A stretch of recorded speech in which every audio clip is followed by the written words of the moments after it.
साबिक DGISI lieutenant general फैज़ हमीद को field general court martial में 14 साल कैद बामुशक्कत की सज़ा सुना दी गई है। आइए फैज़ हमीद के अस्करी कैरियर और उससे जुड़े तनाज़ात के बारे में तफसील से जानते हैं। ज़िला चकवाल और बलोच रेजिमेंट से ताल्लुक़ रखने वाले लेफ्टिनेंट जनरल फैज़ हमीद उन 11 फ़ौजी अफसरान में से हैं जिन्हें 2 कोर्स की कमांड करने का मौका मिला।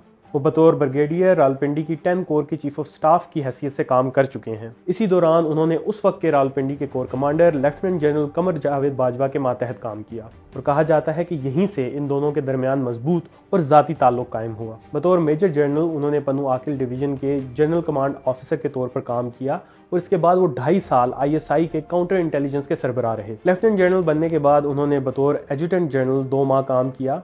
इसके बाद 2019 में उन्हें ISI का सरबराह मुकर्रर किया गया। वो इस ओहदे पर 2 साल से ज़्यादा अरसे तक काम करते रहे। 2021 में उन्होंने 8 माह बतौर कोर कमांडर पेशावर काम किया और उसके बाद चंद हफ्तों के लिए वो कोर कमांडर बहावलपुर बने। उन्होंने नवंबर 2022 में मौजूदा army chief general Asim Munir के ओहदा संभालने के 1 रोज़ बाद फौज से इस्तीफ़ा दे दिया था। नवंबर 2017 में इस्लामाबाद के फैज़ाबाद धरने के दौरान हुकूमत और तहरीक लब्बैक के दरमियान होने वाले मुआहदे में मेजर जनरल फैज़ हमीद का नाम बतौर सालिस लिखा था और यही मुआहदा उनकी अवामी शनाख्त का बाइस बना और इसके बाद उनका नाम मुसलसल नुमाया रहा। फैज़ हमीद पर यह इल्ज़ाम भी लगाया जाता है कि उन्होंने मौजूदा अपोजिशन पार्टी तहरीक इंसाफ और उनके बानी इमरान खान को इक़्तिदार तक पहुँचाया।